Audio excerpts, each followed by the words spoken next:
Il est 18h à Paris, 16h à Dakar et vous écoutez RFI. Et tout de suite, le journal en français facile avec Sophie Pouzrat. Bonjour Sophie. Bonjour Marjorie, bonjour à toutes et à tous. Le journal en français facile.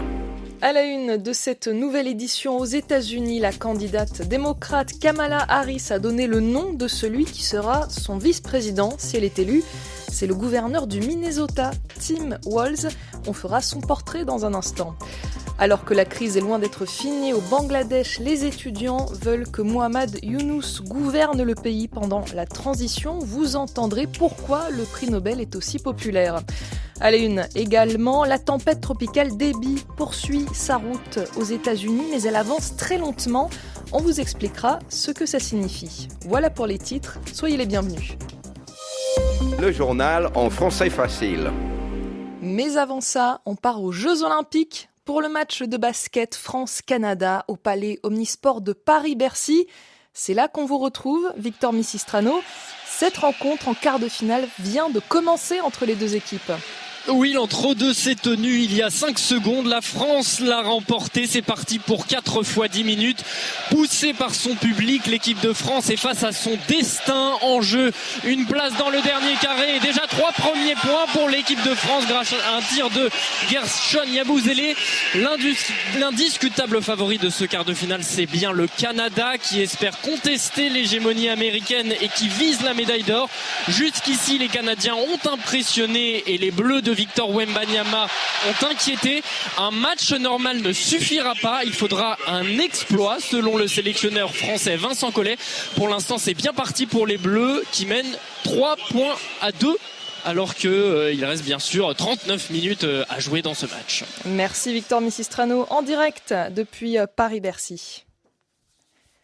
Sa décision était attendue depuis plusieurs jours. Kamala Harris, candidate du camp démocrate à l'élection présidentielle de novembre aux États-Unis, a finalement choisi son colistier, c'est-à-dire celui qui deviendra vice-président si elle est élue.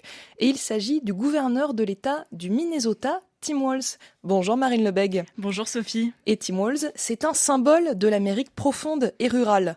Oui, il n'a rien d'un membre de l'élite politique à Washington et c'est son principal point fort. Cheveux gris, joues rouges et petites lunettes rectangulaires, Tim Walz est un homme de la campagne, adepte de la chasse, né dans un village du Nebraska, au cœur de la région des Grandes Plaines américaines. Il n'a étudié dans aucune grande université et a commencé sa carrière comme professeur de géographie et coach de football américain.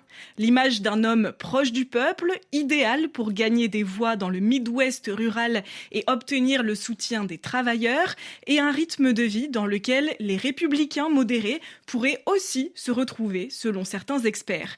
Pourtant, Tim Walz n'en est pas moins un démocrate aguerri. Gouverneur du Minnesota depuis 2018, après avoir siégé pendant 12 ans au Congrès américain, il s'est fait connaître pour ses positions fermes sur des sujets comme le droit à l'avortement ou l'accès à la santé pour tous. Un profil double donc, complémentaire de Kamala Harris. Comment fonctionnera leur duo ? Réponse ce mardi à leur premier meeting de campagne en tant que colistier à Philadelphie, en Pennsylvanie. Merci beaucoup, Marine Lebègue. Et si Kamala Harris se dit fière de son choix, du côté de ses rivaux républicains, c'est une autre histoire. L'équipe de campagne de Donald Trump a qualifié le gouverneur du Minnesota de dangereux gauchiste. Au Bangladesh, la situation est toujours incertaine. Après la fuite de l'ancienne première ministre ce lundi, le président a décidé de dissoudre le Parlement, c'est-à-dire d'y mettre fin. Plusieurs manifestants emprisonnés sont sortis de prison, tout comme la principale figure de l'opposition, Khaleda Zia, chef du Parti national bangladais. À présent, les étudiants demandent que le prix Nobel, Mohamed Younous, prenne la tête du gouvernement de transition. Le banquier des pauvres, c'est son surnom, est connu pour ses microcrédits à destination des populations défavorisées. Écoutez un jeune manifestant étudiant à l'université de Dhaka, il explique pourquoi les protestataires ont une opinion positive de lui. We are wanting someone who is credible enough and who Nous is voulons quelqu'un de suffisamment crédible, sans aucun parti pris. Le docteur Mohamed Younous est une personne que l'on estime adaptée à remplir cette fonction. Il a une très bonne réputation jusqu'ici. Il a été persécuté par le gouvernement bangladais récemment, accusé d'avoir exploité ses travailleurs ou d'autres accusations complètement fabriquées. C'est notre meilleur candidat car nous voulons quelqu'un de suffisamment capable et digne de confiance pour mener ce mouvement. En 2007, quand l'armée a fait un coup d'État et renversé le gouvernement, elle a demandé à Mohamed Younous de former un gouvernement provisoire.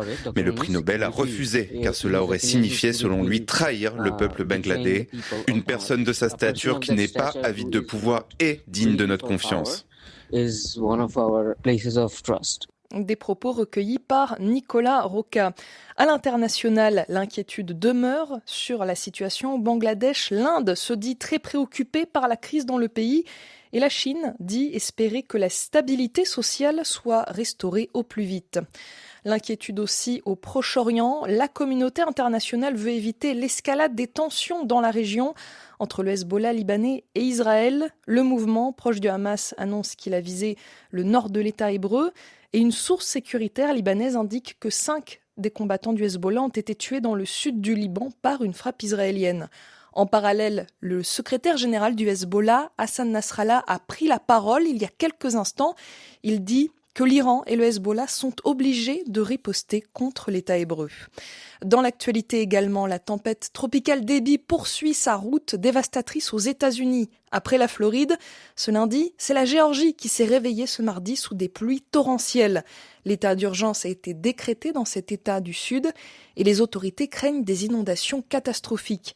Il faut dire que Debby ne se déplace que très lentement. Stéphanie Schuller, bonjour. Bonjour Sophie. Ce ralentissement, est-ce que c'est le signe d'une forme d'ouragan de nouvelle génération ? Eh bien, c'est en tout cas la thèse de James Cossin. C'est un spécialiste américain des ouragans. Et il a étudié 68 ans de données et constaté que les ouragans ont ralenti de 17% depuis le début du XXe siècle. Alors, le chercheur explique ce phénomène par le fait que le changement climatique affecte, c'est-à-dire touche la planète de façon inégale. L'Arctique se réchauffe près de 4 fois plus vite que le reste du monde. Par conséquent, l'écart de température avec les tropiques se réduit, ce qui affaiblit les vents qui poussent habituellement les ouragans. Cette thèse ne fait cependant pas l'unanimité au sein de la communauté scientifique.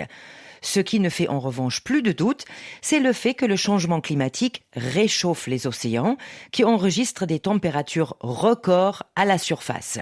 L'humidité qui s'en évapore, eh bien, c'est le moteur des ouragans. Et c'est ainsi que Debby, qui n'est pourtant plus qu'une simple tempête tropicale, risque de devenir particulièrement dévastatrice. Elle se déplace très lentement, se recharge sans cesse dans les eaux chaudes et va apporter jusqu'à la fin de la semaine un véritable déluge. Merci Stéphanie Schuller. On termine en musique. Après 6 ans d'absence, la plus francophone des chanteuses de jazz américaines, Madeleine Peyroux, revient avec un 9e album qui s'appelle Let's Walk, Allons marcher en français. Olivier Roger.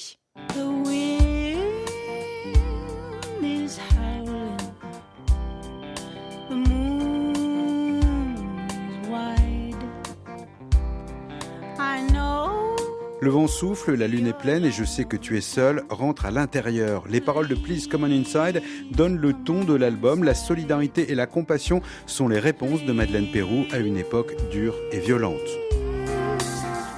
Come on inside. La mort de George Floyd, tué par la police aux États-Unis, les marches sociales dans le monde ces dernières années. De sa voix douce amère, Madeleine Peyroux s'empare des grandes causes du siècle. Let's Walk, le plus personnel des albums de la compositrice, est d'abord un manifeste de survie par temps difficile. La plus française des jazzwomen américaines n'oublie pas non plus son petit clin d'œil à Paris, ville qu'elle adore et où elle a vécu de longues années. Je rentre chez moi, Durant 10 pistes, elle revisite le patrimoine musical américain, jazz, gospel, blues, folk et rythme latino. À 50 ans, Madeleine Peyroux possède une plénitude et une cool attitude qui teintent ses compositions de nostalgie souriante. Olivier Roger. C'est la fin de ce journal en français facile. Merci de l'avoir écouté. Tout de suite, c'est l'heure de Radio Jeux International avec vous, Hugo Moissonnier. Bonsoir Hugo. Bonsoir Sophie Pouzrat.